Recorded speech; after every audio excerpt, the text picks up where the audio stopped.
Hello students, welcome back. So in previous lecture we have already started unit number 4. The name of the unit number 4 is knowledge. So we have seen what is knowledge, what are the types of knowledge, then what is knowledge based agent. Okay. In today's lecture we are going to explore the new concept which is Wumpus word. Okay. So आपके end semester की जो भी exam है उसमें आपको एक question पूछा जाता है कि what is Wumpus word or explain Wumpus word and write its piece properties, okay, or piece representation. What is piece here? P stands for performance measure, E stands for environment, A stands for actuators and S stands for sensors. Okay, अगर आपको नहीं पता है कि ये piece properties क्या है, किस तरीके से लिखी जाती है, तो you can check my unit number 1 video. I have made the separate video on how to write piece properties or piece framework, piece representation for an problem. Okay, so you can go in a unit number 1 playlist and you can check out the video for piece representation or piece properties. Okay, so इस particular lecture में हम देखने वाले हैं कि Wumpus word क्या है, right? और उसके piece representation, piece properties को किस तरीके से लिखना है, right? So let's start with the Wumpus word or a Wumpus word. So the Wumpus word is a classic example of grid based environment, right? तो यहाँ पे grid होता है, environment आपको grid में दिया जाता है, used in artificial intelligence to illustrate logical reasoning and decision making under uncertainty. Okay, तो आपको क्या करना है, जहाँ पे uncertainty है, okay, तो वहाँ पे आपको logical reasoning का use करना है और decision making परफॉर्म करनी है ताकि आप क्या कर सके, डिसीजन ले पाओ या फिर कोई भी प्रॉब्लम क्या करो, सॉल्व कर सको. ओके, तो वम्पस वर्ड में आपको क्या दिया जाता है, इन्वायरमेंट दिया जाता है जो कि ग्रिड बेस्ड में ग्रिड है उसमें. ओके, और जहाँ वहाँ पे क्या है, अनसर्टेनिटी है, तो आपको यूज किसका करना है, लॉजिकल रीजनिंग का यूज करना है और वहाँ पे आपको डिसीजंस मेक करने, डिसीजंस बनाने हैं so that you can reach to your goal state. Right, so it is commonly used in propositional logic, propositional theorem proving and agent based systems. तो ये जो भी एग्जाम्पल है, तो इसका जो भी क्या बोल सकते हैं इम्पोर्टेंस, वो कहाँ पे यूज होता है, प्रपोजिशनल लॉजिक में यूज होता है, प्रपोजिशनल थ्योरम प्रूविंग में यूज होता है और एजेंट बेस्ड सिस्टम में भी यूज होता है. ओके, तो ये दो टॉपिक्स हम आगे देखने वाले हैं. प्रपोजिशनल लॉजिक कैसे लिखते हैं, क्या है, थ्योरम प्रूव कैसे करना है, that we are going to see in next lecture. For now just understand what is Wumpus world and how to write PEAS properties of it. Okay, so ये diagram है Wumpus वर्ड की. तो यहाँ पे आपको ग्रिड दिया हुआ है, you can see this is a grid. तो यहाँ पे टोटल कितने रूम्स है, 16 रूम्स है.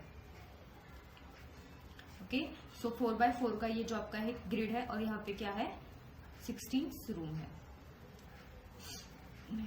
4x4 का ये क्या है, आपका ग्रिड है और यहाँ पे 16 रूम है. और ये 16 रूम जो है वो क्या है, इंटरलिंक्ड है कि आप जा सकते हो. ओके, कहाँ से भी कहाँ तक जा सकते हो. So these rooms are what, interlinked with each other. So you can move from one square to another square, okay, or one room to another room. तो यहाँ पे total possible rooms कितने हैं, 16 rooms है because it is a 4x4 grid. Now some of the elements are present in this particular grid. तो पहला हम देखते हैं स्टार्ट में कौन है, एजेंट है. This is our intelligent agent, जो हमारा एजेंट है. एक वम्पस है, वम्पस का मतलब है शैतान. ओके, राक्षस हम बोलते हैं, शैतान है ये वम्पस. ओके, और ये जो भी एजेंट है उसके हाथ में क्या है, एरो है. वो एरो किसके लिए है, कि ये वम्पस को मार सके. और ये जो एजेंट है वो क्या कर सकता है, कुछ सेंस कर सकता है. एजेंट का काम क्या करना है, सेंस करना है, परसीव करना है इन्वायरमेंट को. तो इन्वायरमेंट में अदर एलिमेंट्स भी है, क्या है, ब्रीज है. ओके, ब्रीज मतलब हवा, ठंडी हवा, ब्रीज. स्टेंच मतलब बैड स्मेल. तो जहां पे भी वम्पस प्रेजेंट है, ओके, उसके आजू बाजू रूम्स में क्या होगा, बैड स्मेल प्रेजेंट रहेगा. Okay, and agent can sense that bad smell. Even agent can sense the breeze also. Now next element is what, pit. Pit means गड्ढा. ओके, और जहां पे भी गड्ढा प्रेजेंट है उसके आजू बाजू में क्या है, ब्रीज प्रेजेंट है. ओके, तो एजेंट कैन सेंस कि उसको पता है कि ब्रीज है मतलब उसके बाजू में कहीं तो भी गड्ढा है. Okay, you can sea breeze यहाँ पे है तो गड्ढा यहाँ है, ब्रीज है यहाँ पे. तो पिट के अराउंड क्या है, ब्रीज है. और वम्पस के अराउंड क्या है, स्टेंच है. राइट, और वो दोनों स्मेल्स ये एजेंट क्या कर सकता है, सेंस कर सकता है. नाउ इस वम्पस वर्ड में एजेंट का टास्क क्या है, इसका गोल क्या है, to reach to the goal, to reach to the goal, उसी का वो गोल है कि गोल तक रीच करना, और वहां पे आपको उसको क्या करना है, उसको ग्रैब करना है, उस गोल को क्या करना है, ग्रैब करना है। ओके, अगर वो ऐसे करता है तो उसको कुछ पॉइंट्स मिलने वाले हैं। Okay, that will be its performance measure. उसको सक्सेस कब मिलेगा, जब वो गोल तक पहुंच पाए सेफली, और जैसे वो जाएगा जिस वे से उसी वे से उसे क्या करना है, वापस आना है। This is what your Wumpus world theoretically. So let's understand some technical things in this WUMPUS word. Okay, so जैसे कि हमने बोला, the word is 4x4 grid where an agent or player, we can say the player, जो भी agent है हमारा player है, must navigate safely. तो उसको नेविगेट करना है, मतलब एक रूम से दूसरी रूम में जाना है, लेकिन कैसे जाना है, सेफली जाना है। Okay, now the agent's goal is to find the gold and escape without being eaten by the WUMPUS or falling into a pit. तो एजेंट का काम क्या है कि गोल्ड को ढूंढना है और गोल्ड को लेके जाना है, वापस सेफली जाना है, ताकि उसे क्या नहीं कर सके, वम्पस ने ईड भी नहीं करना चाहिए और गड्ढे में वो गिरना भी नहीं चाहिए। ओके, तो ये दोनों चीजों की इसको खबरदारी रखनी है और गोल्ड को फाइंड करके लेके जाना है। राइट, तो एजेंट जो भी है वो इन 16 रूम में से वो मूव करेगा, मतलब एक रूम में से दूसरे रूम में जाएगा। राइट, तो वो कैसे मूव कर सकता है, लेफ्ट को जा सकता है, राइट को जा सकता है, अप को जा सकता है, डाउन को भी जा सकता है, लेकिन वो क्या नहीं कर सकता, he can not be pass through walls. जो भी वॉल्स है, वॉल्स मतलब क्या, एक रूम में से जो भी ये वॉल है आपकी, यहाँ पे एक रूम है, ये फर्स्ट रूम है, ये सेकेंड रूम है, तो ये बीच में वाला जो है वो क्या है, वॉल है। ओके, ये क्या नहीं कर सकता, it can not pass through the walls, wall के बीच में से वो नहीं जा सकता। ओके, वो लेफ्ट, राइट, अप और डाउन, लेकिन डायगोनल भी वो नहीं जा सकता। ओके, डायगोनल भी उसे नहीं जाना चाहिए। ओके, वो उसके लिए कंस्ट्रेंट है, लेफ्ट में जा सकता है, राइट में जा सकता है, अप में जा सकता है, डाउन में भी जा सकता है, लेकिन डायगोनली वो मूव नहीं कर सकता। The agent perceives the environment using sensors and must make decisions based on the logical inference. तो एजेंट ने क्या करना चाहिए, सेंसर्स के हेल्प से परसीव करना है इन्वायरमेंट को। इन्वायरमेंट मतलब क्या, उसके आजू बाजू में जो भी एक्सटर्नल फैक्टर्स है उनको सेंस करना है और उसके ऊपर उसको क्या करना है, डिसीजन लेना है। ओके, फॉर एग्जाम्पल एजेंट यहाँ पे है और उसको क्या आ रही है, स्मेल आ रही है, बैड स्मेल आ रही है, तो वो क्या इन्फर कर सकता है, लॉजिकल इन्फ्रेंस क्या होगा उसके लिए, कि यहाँ पे कहाँ पे तो आजू बाजू वम्पस है, क्योंकि जहाँ पे भी वम्पस अराउंड होगा वहां पे बैड स्मेल रहेगी, और जहाँ पे पिट है वहां पे क्या है, ब्रीज है। ओके, तो ये फैक्ट्स उसको पता है, तो उसको डिसीजन उसके ऊपर लेना है और लॉजिकली उसे थिंक करना है कि मुझे अभी क्या करना चाहिए। Okay, so this is what your Wumpus world. तो कौन कौन से एलिमेंट है, एजेंट है जो कि हमारा मेन प्लेयर है, it is an intelligent player. Wumpus, a monster that kills the agent, Wumpus क्या है, शैतान है और उसका काम क्या है कि वो एजेंट को किल कर सकता है। राइट, गोल्ड है क्या है, गोल्ड है आपका या फिर एजेंट का, प्लेयर का ऑब्जेक्टिव, फाइनल ऑब्जेक्टिव क्या है, गोल्ड को ग्रैब करना। पिट क्या है, डेडली ट्रैप, क्योंकि वहां पे गड्ढा है तो वो एजेंट वहां पे गिर सकता है। वॉल्स मतलब क्या, boundaries of the grid. Okay, grid की क्या है, वो बाउंड्रीज है। ब्रीज है मतलब हवा है, then it is adjacent to pit, जहां पे भी पिट है उसके आजू बाजू में क्या रहेगा, ब्रिज रहेगा।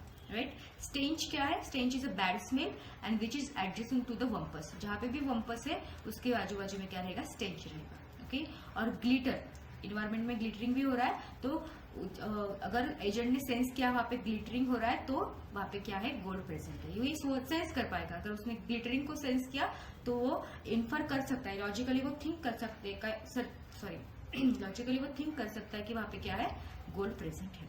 सो these are some elements of environment. Now percepts and reasoning, तो कुछ इंफॉर्मेशन सेंस करके, परसीव करके कुछ तो रीजनिंग उसको परफॉर्म करनी है। Okay, the agent does not see the full word but receives the perceptual inputs. Agent क्या है, वो पूरा वर्ड नहीं दे सकता, कहाँ पे क्या है वो नहीं दे सकता, वो करंटली कहाँ पे है वो बस सेंस कर सकता है, वो जो भी परसेप्चुअल इनपुट है उसको रिसीव कर सकता है और उसके ऊपर वो रीजनिंग परफॉर्म करके एक्शन को डिसाइड कर सकता है, मुझे कौन सी एक्शन अभी परफॉर्म करनी है। ओके, अगर ब्रीज है तो पिट नियर बाय, अगर ब्रीज आ रही है तो आजू बाजू में कहाँ पे तो भी पिट है। अगर स्टेंच है, बैड स्मेल है, तो वम्पस है nearby, that we know already. And अगर ग्लिटरिंग का जो सेंसिंग उसको आ रहा है, परसीव किया उसने ग्लिटरिंग, तो वहां पे क्या है, gold present. Okay, so using prepositional logic and inference the agent must determine, क्या डिटरमाइन करना है, safe moves. Okay, safe moves कौन सी होंगी, जहां पे वम्पस नहीं है और पिट्स नहीं है। ओके, गड्ढा भी नहीं है और शैतान भी नहीं है, ऐसी रूम्स को उसको क्या करना है, अवॉइड करना है। Right, so where the gold might be, तो गोल्ड कहाँ हो सकता है, इसके ऊपर उसको थिंक करना है, ओके, लॉजिक या फिर इन्फर करना है इन्फॉर्मेशन को. Then whether to shoot the Wumpus if needed, मुझे वम्पस को शूट करना चाहिए नहीं, वो डिसीजन उसने लेना चाहिए according to the perceptual inputs receive करने के बाद उसने कुछ लॉजिकल इन्फ्लुएंस निकालनी चाहिए. Right now what will be the awards and punishment for the agent. Okay, अगर वो सक्सेसफुली क्या कर रहा है, गोल्ड को फाइंड आउट कर रहा है, तो उसको प्लस 1000 पॉइंट्स मिलेंगे. उसको क्या मिलेंगे, 1000 पॉइंट्स रिसीव होंगे. ओके, अगर एजेंट मरता है तो माइनस 1000 पॉइंट हो जाएंगे. ओके, तो यहाँ पे उसको कुछ नहीं मिलेगा. और हर एक एक्शन, लेफ्ट राइट जो भी एक्शन होगी उसके लिए उसके -1 पॉइंट हो जाएंगे. एक पॉइंट क्या होगा, माइनस हो जाएगा. ओके, और अगर एजेंट ने क्या किया, एरो यूज किया, तो -10 पॉइंट्स उसको होने वाले. तो these are the awards and punishment for the player. Okay, and this can be the performance measure. Okay, उसका सक्सेस कब है, जब उसने गोल्ड को कैप्चर कर लिया, ग्रैब कर लिया, तो सक्सेस है. या फिर -1000 होंगे अगर एजेंट मर गया तो. और for every action, for every step, वो जो भी परफॉर्म करेगा उसके लिए -1 पॉइंट्स होने वाले हैं. और -10 होंगे कब, जब वो एरो को यूज करेगा. Okay, so this will be the performance measure. इसी से हम क्या करेंगे, एजेंट का क्या करेंगे, सक्सेस मेजर करेंगे. ओके, सो पीस रिप्रेजेंटेशन जो कि सेकेंड हाफ है आपके क्वेश्चन का, जो कि मैंने बोला है, क्वेश्चन किस तरीके से पूछा जाता है, explain the Wumpus world and write the PEAS description, PEAS properties of the Wumpus world. Okay, तो पीस मतलब P stands for what, performance measure. तो जैसे कि मैंने बोला, अगर उसको गोल्ड सक्सेसफुली मिला तो उसको 1000 पॉइंट्स मिलेंगे. अगर एजेंट की डेथ हुई तो -1000 हो जाएंगे. एवरी एक्शन जो भी वो परफॉर्म करेगा उसके लिए -1 पॉइंट हो जाएगा.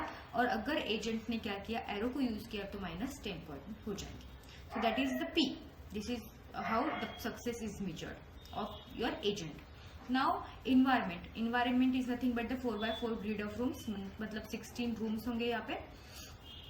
तो इन्वायरमेंट में क्या सेंस कर सकता है, क्या एक्सटर्नल फैक्टर्स अवेलेबल है. Okay, the squares adjacent to Wumpus are smelly, मतलब वहां पे स्टेंच है. Okay, the squares adjacent to pit are breezy, मतलब वहां पर गड्ढा है और वहां पे ब्रीज आ रही है. Glitter if and only if gold is in the same square. Okay, अगर ग्लिटरिंग कहाँ पे होगा, जहां पे गोल्ड अवेलेबल है वहां पे ग्लिटरिंग होगा. Shooting kills the Wumpus if you are facing it, अगर आपके सामने वो आता है, एजेंट के सामने ही आता है, तो किल करना पड़ेगा. Shooting uses up the only arrow. Okay, तो एक ही टाइम उसको क्या करना है, एरो को यूज करके वम्पस को शूट करना है. Now next, grabbing picks up the gold if in the same square. अगर एजेंट सेम स्क्वायर में प्रेजेंट है, गोल्ड जहां पे गोल्ड है वहां पे ही प्रेजेंट है, तो वो ग्रैब कर सकता है. Then releasing drops the gold in the same square. Okay, वो एजेंट गोल्ड को वापस रख सकता है. ओके, तो ये पॉसिबल एलिमेंट्स वहां पे अवेलेबल है, कहाँ पे, आपके 4x4 ग्रिड ऑफ रूम्स में.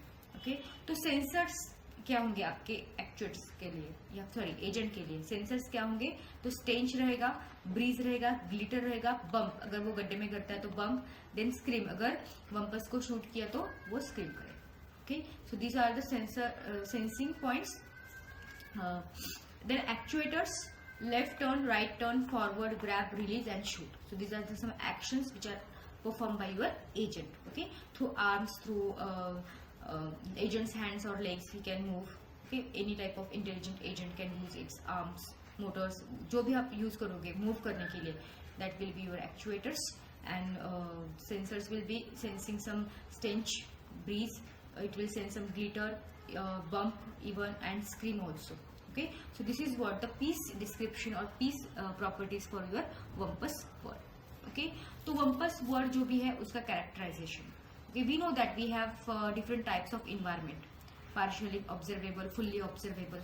तो फर्स्ट है फुल्ली ऑब्जर्वेबल. आपका जो भी इन्वायरमेंट है वम्पस वर्ड के लिए वो क्या है, फुल्ली ऑब्जर्वेबल है नहीं, only local perception will be there, क्योंकि ये आपका जो भी एजेंट है वो एक ही स्क्वायर में अभी प्रेजेंट है, तो उसके अराउंड ही वो कुछ सेंस कर सकता है. Complete state of the world वो नहीं देख सकता. That means it is not fully observable, it is partially observable. Okay, now deterministic, yes, because outcomes exactly specified. Outcome क्या है, ग्रैबिंग द गोल्ड, तो वो तो बताया ही है, तो ये डिटर्मिनिस्टिक है. Episodic, no, why because sequential at the level of action. तो पहले एक्शन का यहाँ पे क्या है, सिक्वेंस है. ओके, यहाँ पे प्रॉपर सिक्वेंस फॉलो किया जाता है, एपिसोडिक नहीं है ये.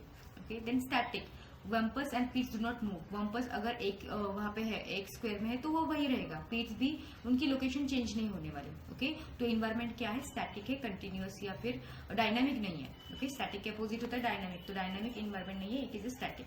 नाउ डिस्क्रीट के अपोजिट होता है कंटिन्यूअस. ये डिस्क्रीट है, yes, because the game progresses in the distinct steps with the agent taking one action at A time. तो आपका जो भी एजेंट है वो एट ए टाइम एक ही एक्शन लेता है, तो ये कंटिन्यूअस नहीं है. This is what discrete. And single agent नहीं, multi agent है because Wumpus is also present and your intelligent agent is also present, so it is an multi agent environment. Okay, so this is what the answer for your question. The question was explain Wumpus word and write these properties of it. Thank you for watching.